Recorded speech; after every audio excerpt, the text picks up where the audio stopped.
ചേട്ടാ ഞങ്ങള് മനസ്സിൽ എപ്പോഴും ഉള്ളത് പൃഥ്വിരാജിനൊപ്പമുള്ള ആ സിനിമയിലെ വില്ലനാണ്, കട്ട വില്ലൻ. അങ്ങനെ വില്ലൻ വേഷങ്ങൾ പിന്നെ കിട്ടിയില്ലേ? എന്തുകൊണ്ടാണ് സിനിമയിലേക്ക് ആക്റ്റീവ് ആകാതെ നിൽക്കുന്നത്? ആക്റ്റീവ് ആകാതെ നിൽക്കുന്നതല്ല, എനിക്ക് നമുക്ക് ആഗ്രഹിക്കാനേ പറ്റുള്ളൂ. പിന്നെ ഞാൻ ചെയ്തുകൊണ്ടിരിക്കുന്ന പ്രോഗ്രാം വഴി എല്ലാവരെയും വിളിച്ച് ഓർമ്മിപ്പിക്കുക എന്നുള്ള ഇത് ആവശ്യമാണ്. പക്ഷേ എൻ്റെ ഭാഗത്തുനിന്ന് അത്തരം ഓർമ്മിപ്പിക്കൽ കുറവാണ്. അവസരങ്ങൾ ആരോടും ചോദിക്കാറില്ല, ചോദിക്കാതെ അപ്പോൾ അതിൻ്റേതായിട്ടുള്ള കാരണങ്ങളുണ്ടായിരിക്കാം. പിന്നെ ഇതുപോലെ നമ്മൾ ചെല്ലുന്ന സ്ഥലത്തൊക്കെ ഓരോരോ ആൾക്കാരുണ്ടാവും. ചിലരെ നമ്മൾ ഭയങ്കരമായിട്ട് പ്ലീസ് ചെയ്യേണ്ടി വരും. എനിക്ക് അത്തരം പ്ലീസിങ്ങിനോടൊന്നും എനിക്ക് താല്പര്യമില്ല. എനിക്ക് ഇഷ്ടപ്പെടുന്ന കുറച്ച് ആൾക്കാരുണ്ട്, അവരെ അടുത്ത് ഞാൻ സംസാരിക്കാറുണ്ട്. പ്ലീസിങ്ങിലൂടെ ഉള്ള റോൾസ് അല്ലെങ്കിൽ അങ്ങനെ ചെയ്യുന്നുണ്ട്. ഞാൻ കാണുന്നവരടുത്ത് എനിക്ക് ഇൻറ്റിമസി ആയിട്ടാണ് സംസാരിക്കുന്നവരടുത്തൊക്കെ ഞാൻ സംസാരിക്കാറുണ്ട്. അവരടുത്ത് അവർക്കൊക്കെ എന്നെ അറിയാം. ഞാൻ ഇതിനു മുമ്പേ പറഞ്ഞിട്ടുണ്ട്, എനിക്ക് വളരെ ഇഷ്ടപ്പെടുന്ന ഒരു ഡയറക്ടർ, അദ്ദേഹം ഒരു മാരേജ് ഫംഗ്ഷൻ നിൽക്കുമ്പോൾ അദ്ദേഹത്തെ ഞാൻ പോയി കണ്ടു. എനിക്ക് അത്രയും താല്പര്യമുള്ളൊരു ആളാണ് അദ്ദേഹത്തെ. ആ ഡയറക്ടറിനെ ഞാൻ പോയി കണ്ടപ്പോൾ അദ്ദേഹത്തിൻ്റെ അടുത്ത് പറഞ്ഞ്, ഇത്രയും സീനിയർ ആയിട്ടുള്ള ഒരാളാണ്, അദ്ദേഹത്തിൻ്റെ അടുത്ത് പറഞ്ഞു, നിന്നെ വിളിക്കുമ്പോൾ നിനക്ക് വരാൻ വയ്യല്ലോ എന്ന്. മനസ്സിലായി. അപ്പോൾ എന്താ ഞാൻ എന്നെ വിളിച്ചില്ല സാർ, എന്നെ വിളിച്ചില്ല. ആര് പറഞ്ഞു?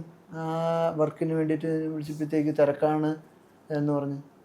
ഞാൻ പറഞ്ഞു, എന്ത് തിരക്കുണ്ടെങ്കിലും നമ്മൾ അദ്ദേഹത്തിൻ്റെ വർക്കിലോട്ട് പോകാനായിട്ട് നമ്മൾ ആഗ്രഹിച്ച് നിൽക്കുന്ന ഇതാണ്. അപ്പം വിളിച്ചിട്ടില്ല എന്ന് പറഞ്ഞു. ഞാൻ ഒന്നുകൂടെ അന്വേഷിക്കട്ടെ എന്ന് പറഞ്ഞു.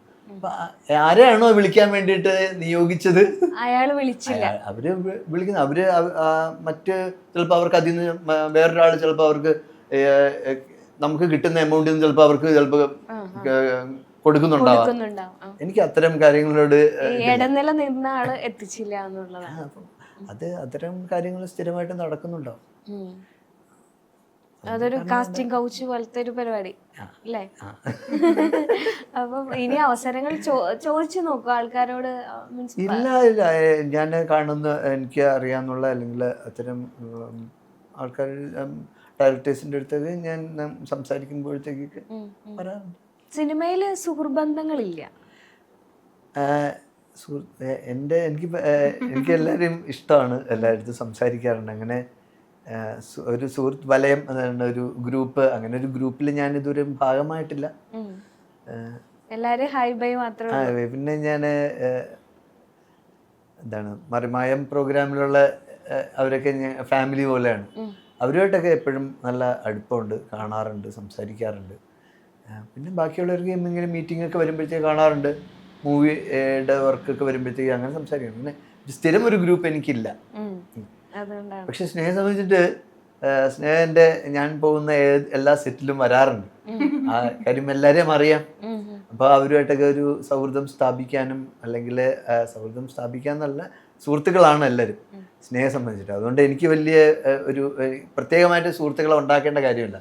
സ്നേഹം കാണാൻ വരുന്ന കൂട്ടുകാരികളോ അല്ലെങ്കിൽ ഫ്രണ്ട്സ്, ബാക്കിയുള്ള ആൾക്കാരോ എല്ലാവരും എൻ്റെയും സുഹൃത്തുക്കളാണ്. ചേച്ചിയുടെ ഇടയ്ക്ക് സിനിമ വന്നിരുന്നു പഞ്ചായത്ത് ജെട്ടി എന്നുള്ളത്. അത് മറിമായം ടീമിന്റെ ആയിരുന്നു. അപ്പൊ അതിന്റെയും ഭാഗമാകാൻ കണ്ടില്ല. അല്ല, അതിന് ഭയങ്കര പരിമിതികൾ ഉണ്ടായിരുന്നു. അത് ആ സിനിമ കണ്ടിരുന്നോ? സിനിമ കാണുമ്പോൾ നിങ്ങൾക്ക് മനസ്സിലാവും, നമ്മളൊക്കെ ഉൾപ്പെടാൻ വേണ്ടി, അതായത് നമ്മുടെ ഒരു സിനിമയാണ് എന്ന് വെച്ചിട്ട് നമ്മളെല്ലാവരും കൂടെ ചെയ്തൊരു സിനിമയാണ്. അപ്പം അതിൽ ഇപ്പം നമ്മൾ ശ്രീനെയൊക്കെ വിളിക്കുമ്പോൾ എന്താ വെച്ചാൽ അവിടെ നമ്മൾ കാണുന്നത് വെച്ചാൽ മറിമായം ടീമിൽ നിന്നുകൊണ്ട് ഒരു സിനിമ ചെയ്യുന്നു. അതിലേക്ക് നമ്മൾ ഒരാളെ വിളിക്കുമ്പോൾ അയാൾക്ക് നല്ലൊരു ക്യാരക്ടർ വേണം. അപ്പൊ സിനിമ കണ്ടാൽ നിങ്ങൾക്ക് മനസ്സിലാവും അങ്ങനെ ഒരു ക്യാരക്ടർ ഉണ്ടായിരുന്നോ? അതെ, അത് ശരിയാണ്. പക്ഷെ എന്നാലും എല്ലാവരും ഉള്ള പോലത്തെ ഒരു ഫീൽ നമുക്ക് തോന്നി ഉണ്ടായിരുന്നു. പക്ഷെ എങ്കിൽ പോലും ഇപ്പം എന്താ പറയാ, അങ്ങനെ ഒരു ഭയങ്കരമായി ചെയ്യാനുള്ള ഒരു ക്യാരക്ടറൊന്നും നമുക്ക് വിളിച്ച് കൊടുക്കാൻ അതിൽ ഉണ്ടായിരുന്നില്ല എന്നുള്ളതായിരുന്നു. ഡിസ്കഷനും സംഭവങ്ങളൊക്കെ നടക്കുമ്പോൾ അതിലൊക്കെ ശ്രീ ഉണ്ടായിരുന്നു. അപ്പൊ ശ്രീക്ക് തന്നെ അത് അറിയുന്ന കാര്യമാണ്. നമുക്ക് നമ്മളൊരാളെ വിളിക്കുമ്പോൾ എന്തെങ്കിലും അതിൽ പെർഫോം ചെയ്യാൻ വേണം. അല്ലെങ്കിൽ ഇപ്പോൾ വെറുതെ അതിൽ കൂടെ നടക്കാം, അല്ലെങ്കിൽ ഒരു ഓട്ടോ ഓടിക്കാം എന്നൊക്കെ പറയുന്ന അങ്ങനെയല്ലല്ലോ. മനസ്സിലായി.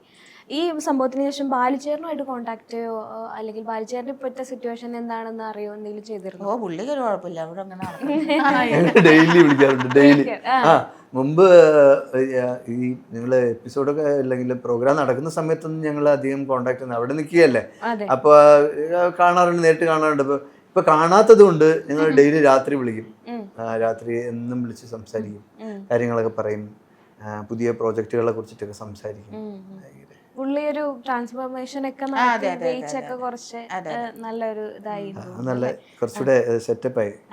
അത് ഇത് വരുന്നതിന് മുമ്പേ പുള്ളി തുടങ്ങി കേട്ടോ, പക്ഷെ ഇപ്പൊ കുറച്ചുകൂടെ അതിൽ കോൺസെൻട്രേറ്റ് ചെയ്യാൻ പറ്റിയെന്ന് തോന്നുന്നു. പുള്ളി അതിന്റെ അഡിക്റ്റാന്ന് തോന്നുന്നു, എങ്ങനെ ഓരോ ദിവസം ഇങ്ങനെ കുറയ്ക്കാവുന്ന. എന്നെയൊക്കെ ഇടയ്ക്ക് വിളിക്കുമ്പോ സമയത്ത് ഞങ്ങൾ ഈ ഷൂട്ട് നടക്കുന്ന സമയത്ത് പുള്ളി ഫ്ലാറ്റിൽ പോയിട്ട് ഒറ്റയ്ക്ക് കുക്ക് ചെയ്ത് കഴിച്ചിട്ട് തിരിച്ചു വരും. ഇപ്പം സെറ്റിലെ ഫുഡ് ഞങ്ങൾ ചിലപ്പം കഴിക്കാറില്ല, പുറത്ത് പോയിട്ട് ഇവിടെ ഫ്ലാറ്റിൽ പോയിട്ട് കഴിച്ചിട്ട് വരും. വളരെ ഹെൽത്തി ഫുഡ് നോക്കുന്ന ആളാണ്. അങ്ങനെ ഒരു ട്രാൻസ്ഫോർമേഷൻ ചെയ്യാൻ താല്പര്യമുണ്ടോ, അല്ലെങ്കിൽ കഥാപാത്രത്തിന് വേണ്ടിയിട്ട് അങ്ങനെ മാറുമോ എപ്പോഴെങ്കിലും? പിന്നെ ഉറപ്പായിട്ടും അങ്ങനെയുള്ള മാറ്റങ്ങളിലൂടെ ഞാൻ പൊക്കോണ്ടിരിക്കുന്നു. കുറച്ച് സമയം എടുക്കും എന്നുള്ളതാണ്. Ultra modern kitchen devices. ഒരു കിച്ചണിൽ വേണ്ട എല്ലാ ലേറ്റസ്റ്റ് ബ്രാൻഡുകളും ഇവിടെയുണ്ട്. ലോകോത്തര ബ്രാൻഡുകൾ, original products, wide range. MyG future.